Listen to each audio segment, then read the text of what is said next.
Hi, this is Jen Rubin, editor-in-chief of the Contrarian. We're delighted to have back Nick Penniman, who is the co-founder and CEO of Issue One. Welcome, Nick. Good to see you. Good to see you, Jen. Yes.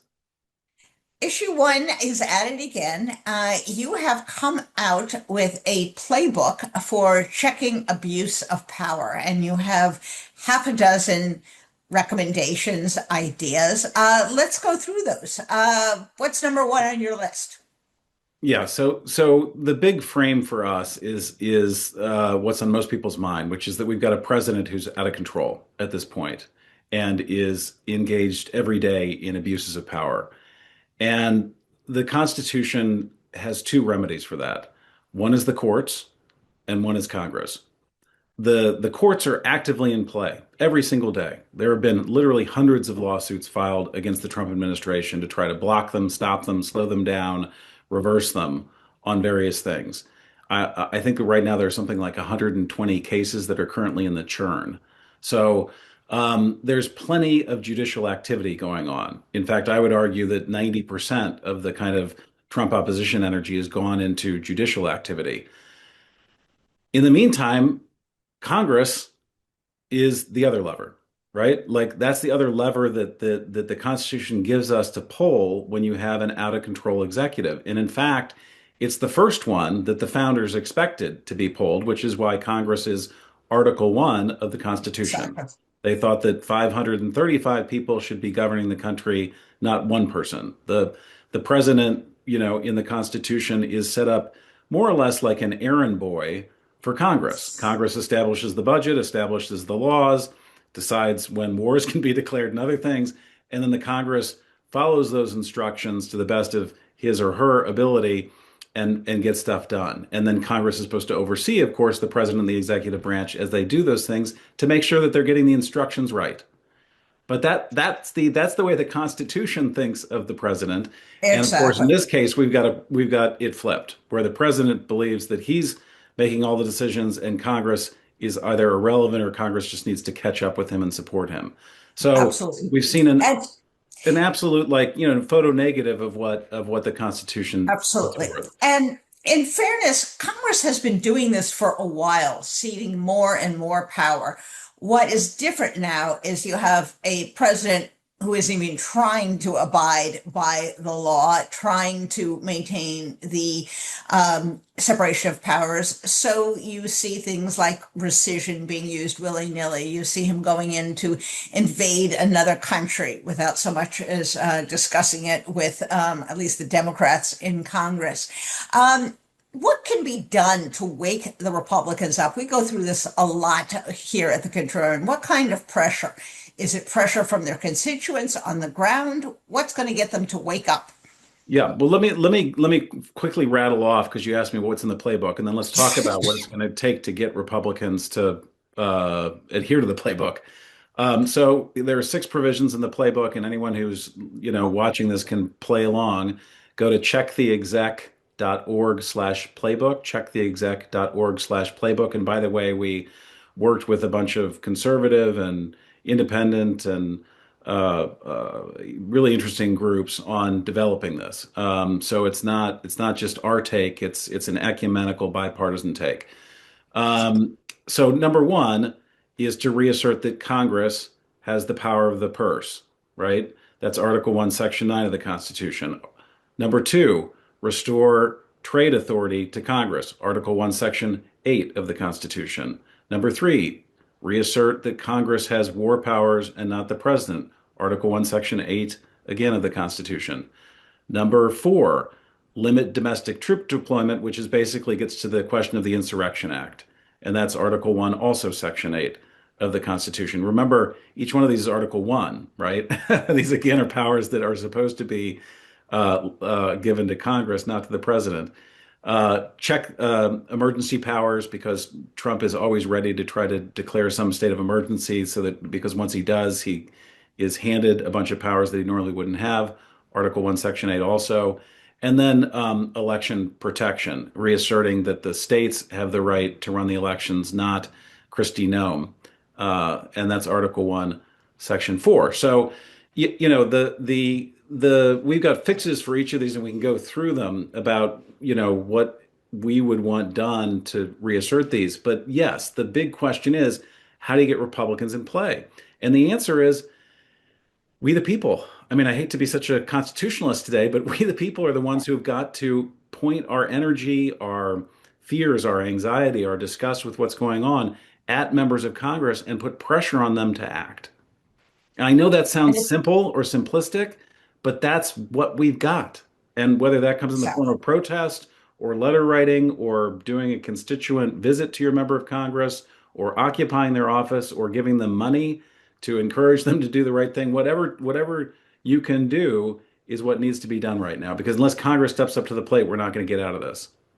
And unless they do it, we have a chance this year to kick them out. And it seems that one of the primary arguments against these incumbents, whether it's from somebody in their own party or from Democrats, is that they're not doing their job. They're lumps on the log, that they have allowed these, in some cases, atrocities to multiply and to get completely out of hand. Let's take a look, for Which example. is all good and fine, Jen. For a lot of Americans, unfortunately, that's all good and fine as long as the economy's fine. But if you have a crappy economy that's now starting to get hobbled by the tariffs and mismanagement, and then you've got a Congress that's not restraining an out of control president, it's not a good look. Absolutely. And I think making that connection between these abuses of power and people's pocketbooks so they understand that there is a connection between the two is part of the challenge, I think, for people like you and I. One example of how it's not supposed to work was Congress allocating a enormous amount of money to the Department of Homeland Security with really very little control, with very little oversight, and allowing them to then run without much control at all. And now we see the reaction in Minneapolis. In the normal course of things, how would an appropriation system and how would the ongoing checks and balances to make sure this doesn't happen, how would that work? Well, I mean, ideally, just rewinding the tapes a bit, and I can do this with you because you were around. We would have actually passed an immigration law, the bipartisan Yes, immigration bill that Teddy exactly. Kennedy and John McCain pulled together, 15 years ago or more. So ideally, there would actually be sane immigration laws in this country, and then the executive branch would be enforcing those laws. That's their job, is just to simply enforce the laws. In this case, of course, Trump, for with lack of laws, and because, as you know, the immigration courts are so totally overwhelmed, what they're trying to do is scare the hell out of every illegal immigrant in America to try to get them out by with these, roughneck, militarized tactics. They actually want you to see 5-year-old children, being thrown in the back of ICE vans because they're trying to scare everyone out of this country because they know they can't follow the legal procedures to get them out. So, what would it look like instead? It would look like decent enforcement of existing laws through the courts. And if the courts are jammed up, which they are, then that's for Congress to solve. Okay, we need more immigration lawyers and immigration judges. We need to do an emergency surge, maybe pull some judges out of retirement and pay them double time, or overtime to work in the courts for 2 years or 3 years or something like that. Like let's create the appropriate judicial process for making this happen. But that's not what's going on, obviously. Absolutely. And of course, there was a bipartisan immigration bill just before Trump won the election, and he put the kibosh on that because he didn't want to solve the problem. So, even more recently than the Teddy Kennedy, John McCain days, we've had a subversion of the legislative process. One thing that we're seeing in Minnesota is not just the role of the people who are staging these really remarkable protests in 20-degree below weather, but also the operation of our federal system, that we don't have just one level of government, that there's state and local officials. Talk to us a little bit about whether you see that as another check and whether you see governors, mayors, local police beginning to assert themselves in order to check a runaway federal government. Yeah, listen, I work for a democracy organization. Ever since Trump got reelected, there have been all these attempts to compare what's going to happen to us or what's happening to us to places like Hungary. The factor that so many people keep forgetting is the federalist system. We have 50 states with 50 governors, 50 state supreme courts, and 50 state legislatures. Countries like Hungary, not only are they immature democracies, but they don't have the complexity and the amount of state power that we have here in this country. And courts that have typically granted the states a good deal of power. So yeah, I think that what we're seeing, in Minnesota is incredibly important and sets a really good precedent moving forward because we've got 3 more years of this president. And you got to see these governors stand up and eventually the state legislatures stand up and assert their power. I mean, let's just take the Insurrection Act because that's very much in the headlines these Absolutely. days. The Insurrection Act, written in, I believe it was 1807, was written so that the president or the federal government could assist the states when something was going wrong. And in fact, the last time the Insurrection Act was invoked, it was the 1992 riots in LA after the Rodney King, beating, at the behest of the then Governor Pete Wilson. He called up George W. Bush and asked for troops to be deployed in the streets of LA because the LA police force was overwhelmed.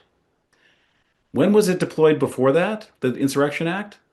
By Lyndon Johnson and Dwight Eisenhower to enforce the Civil Rights Act and the Voting Rights Act. In this case, it was invoked not at the behest of the governors because they were going into the South because they knew they had to provide support so that black kids could go to school. And so, like, it is profoundly ironic that the last really major invocation of the Insurrection Act was white presidents invoking it so that people of color could go to school and have access to education. And now we've got a president invoking it so that people of color can be rounded up in this country and thrown in vans and forcibly deported. Exactly. And the way to bolster that again is contacting state and local government, encouraging them to move forward. Really strong campaign encouraged, in this case, the Attorney General of Minnesota and the county attorney to take up an investigation when the federal government would not investigate the murder of Renee Good. And Let in me our fix, Jen, on the Insurrection Act, just to get wonky for a second, Yeah, is that we have a bill that we put together, and what it says is that if the president invokes the Insurrection Act, that after 14 days, Congress reviews whether or not an insurrection is actually occurring, and if it doesn't affirm that an insurrection is taking place in this country, then it automatically revokes the act and revokes all of the powers granted to the federal government under and during time of insurrection. So it's not getting rid of the Insurrection Act. It's still holding open the possibility that there could be a horrible situation in this country where, the National Guard needs to be deployed. What it's saying is that you got to go to Congress after 2 weeks and get their approval for this. And, right. so here's our ideal scenario is that this at some point, Congress wakes up, realizes that they need to constrain this president and his powers, and they pass. I would love to have the whole package of stuff passed, but let's just say they start with the Insurrection Act and say, we're going to pass this bill and take this power back. Now, he would probably try to veto it in that case, right? Well, then you've got a really important, profound national conversation around who is supposed to have power in this country and why. A capricious Exactly. president who wakes up and governs based on his moods, or 535 people in the United States Congress. Absolutely. And it's something we have stressed here again and again. It's important to have these fights. The point is the fight, because That's that's right. when the national debate can percolate. That's when the people can reassert themselves. And you force a politician who thinks Donald Trump should run everything to go on record as saying that. If he or she believes that, they should stand by it and face the voters. Um, Before I turn to the last topic, I just want to make note of the War Powers Act. We have seen this week the connection between foreign policy and a runaway president and domestic policy. And it seems to be the same factor at work. Although we give the president certain prerogatives in foreign policy, the desire to use force to violate international norms, that does seem to be from the same sort of psyche and the same place as the domestic violations. How does your view of the War Powers Act deal with that? Yeah. I mean, it is utterly clear in the Constitution that Congress has that power, period. The president can trigger limited military strikes and interventions when he or she believes that there's a crisis at hand. But otherwise, they've got to go to Congress. Now, the sad thing here, of course, is that the last time the War Powers Act was invoked was after 9/11, and that was basically a bipartisan vote in Congress, an easy bipartisan vote in Congress. And before that was World War II. But Korea, Vietnam, and everything since, there has been no, the Congress has been sidestepped when it comes Yes, to deploying troops in country. So this is not just a Trump problem. This is a problem that's been going on for way, way, way too long. And again, the Constitution is actually incredibly clear about this. So what we need to do at this point is to have a reassertion of that clarity. absolutely. So the last topic I want to address with you is the role of civil society. Many of us expected that business or universities or law firms or other entities in civil society would be much stronger in checking the president. And it hasn't turned out that way. The Constitution doesn't speak about civil society, but everyone from Thomas Jefferson to Alexis de Tocqueville remarked upon these ways in which the citizenry can interact. What's gone wrong there? And how do you get civil society, businesses in particular, to see a stake in controlling an out of control president? So I'm gonna be optimistic here and suggest that it's occurring, but it's not getting covered. And what I Hmm. mean by that is this, that if you look at the whole fight around Powell and the Fed chair, Yes, what's going on behind the scenes is an enormous push by the businesses of America and the banks of America and others to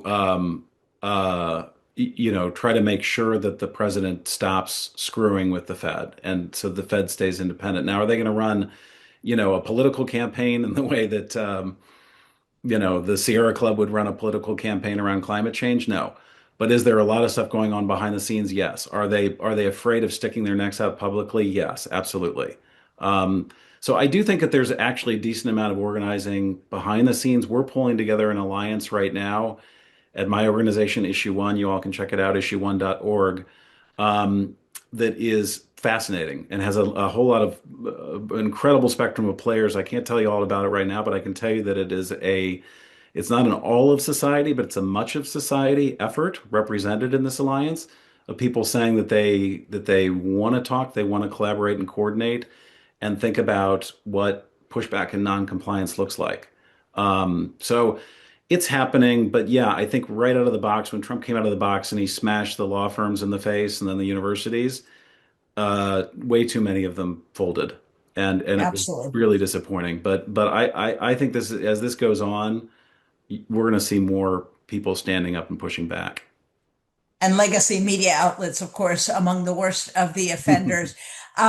Well, I think what we're seeing is perhaps, as you say, a slight rousing of the business community. The lawsuit that actually is at the Supreme Court was sponsored, and is one of the major players is the business community because they realize something. Last little follow up for you. In Minnesota, we're seeing the local business community Yeah. be much more connected. Labor, religious groups, which we haven't talked about very much, and business communities joining arms together. Is that part of the solution to go local, to look at communities where there is more stickiness, there is more connectivity, rather than looking at these as, can we get AT&T to, cooperate with with the Teamsters, which may be Right. an uphill effort. Is that part of the solution to go Yes, local? absolutely. Absolutely. Because that's where you can establish trust. I mean, Yeah. all of that organizing depends on trust. And you're not going to, as you just said, you're not going to build trust between the CEO of a Fortune 500 company and the head of a major union overnight, right? So, but you can do it with local businesses in Minneapolis and with the Yes. religious leaders, education leaders, and whatnot. So yeah, and I think that what we're seeing in Minnesota right now, in a way, is kind of an amazing little model is being built that can be Yes. replicated throughout the country as we move forward. Because listen, it's Minnesota today. It's now maybe going to be Maine tomorrow with this, and then it's going to be Massachusetts, and then it's going to be somewhere else, right? I mean, this is a president who gets bored quickly, the is unlimited in who he's willing to trample and where he's willing to trample them. And so the abuse of power is just going to continue to roll throughout the country. And Yes. communities need to be ready for it and prepared for it. And they can see a model in Minnesota, which is great and really heartening. Nick, it is always interesting talking to you. I am very interested in your whole of society project. So when you're ready to talk about that, you're going to have to come back and share that with us, because really we are in an all hands on deck moment in our constitutional history. So thanks for all you are doing. Just repeat where people can find the playbook again to check power. Yep, you bet. Well, first of all, my organization is Issue One, and that's issue1.org. And then our playbook is checktheexec.org/playbook. Checktheexec.org/playbook. Wonderful. Thanks so much, Nick. We'll look forward to having you back soon. Thank you, Jen. Keep those campfires lit. You're amazing. Thanks so much. All right. See ya.